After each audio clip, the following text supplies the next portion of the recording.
Good morning, everyone. First of all, I'd just like to say what a great meeting it is here today.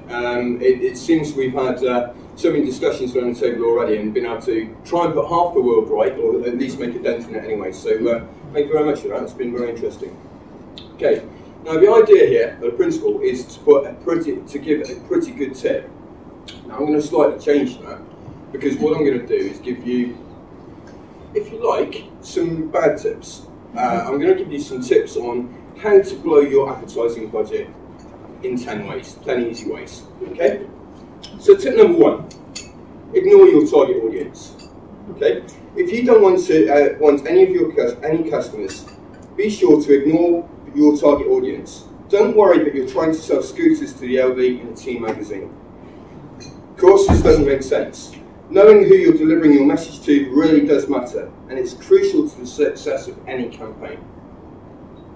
Tip number two, don't let the pros handle your material. Okay, we all know that we can save a few quid or two by creating our own adverts, right? Yeah? Okay, now it's not going to make any difference by doing that, is it? No? Okay. Well, the reality is, what it will do is make your company look unprofessional. Copywriters are trained to write copy that sells. Designers create eye-catching material that will make your company stand out. DIY it, and you will lose sales. Tip number three, throw away your plans. You're not going to need them. Just start advertising willy-nilly. Don't worry about your advertising budget or where you're advertising, and you will soon have absolutely nothing to show for it. In reality, set yourself a monthly advertising budget and draw up a plan. Your plan is a must for your budget to be spent wisely and potential customers to be turned into paying customers. Tip number four, run that advert just once. You know your ad is so good, you only need to appear once and you will have having customers banging down your door. Now that's like playing the memory game, where you have a group of items on a table. Look at them for a minute, and then remove an item and try and guess what's missing. It's not going to work. Frequency is the key to a successful campaign. The more you see an ad, the more likely you are to respond to it when you're ready to buy. Tip number five, who needs consistency? Who wants the logo to look the same every time? Who needs the same tagline in every ad? When we can spend all our hard work and time in making it look different.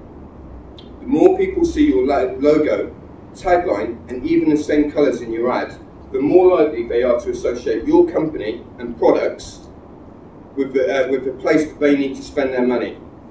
So get a designer to draw you up a company style sheet.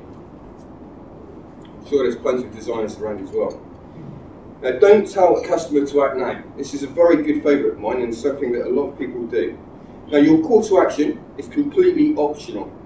You might as well tell your customers, contact us if you want or when you get around to it. A compelling call to action is crucial to completing the process. Call now or hurry, this offer ends soon. Gives a sense of urgency. If you're not telling your customers to act right now, they won't. That's simple. Tip number seven, wherever. That budget publication might offer more for your money than a bigger publication, so it makes sense to advertise with them no matter what.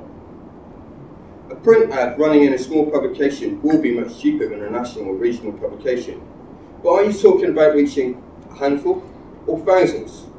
Compare the price difference with the difference in viewers, and it will be easy to see where you should be spending your hard-earned money.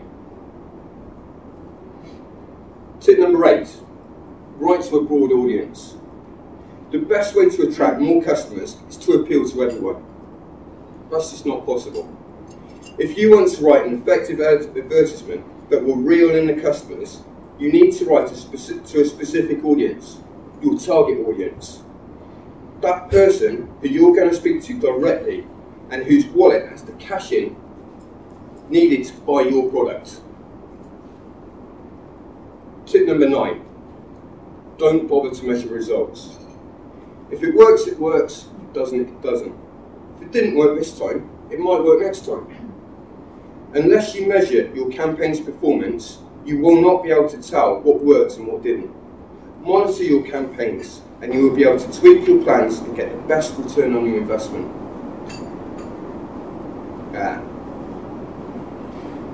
This one proves a little bit embarrassing, I'm afraid, because it looks like my wife has hijacked the last card. Because tip number 10 says, I'll read this out, it says, don't bother with advertising and let me blow it on shoes and handbags. Signed, the wife.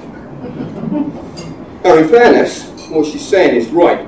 If you follow the basic principles of advertising, you might as well just, if you don't follow the basic principles of advertising, you might as well just go out and blow the lot. Now, if you'd like to know more about how to plan a successful campaign, please come and see me afterwards and I'll be happy to discuss it with any of you.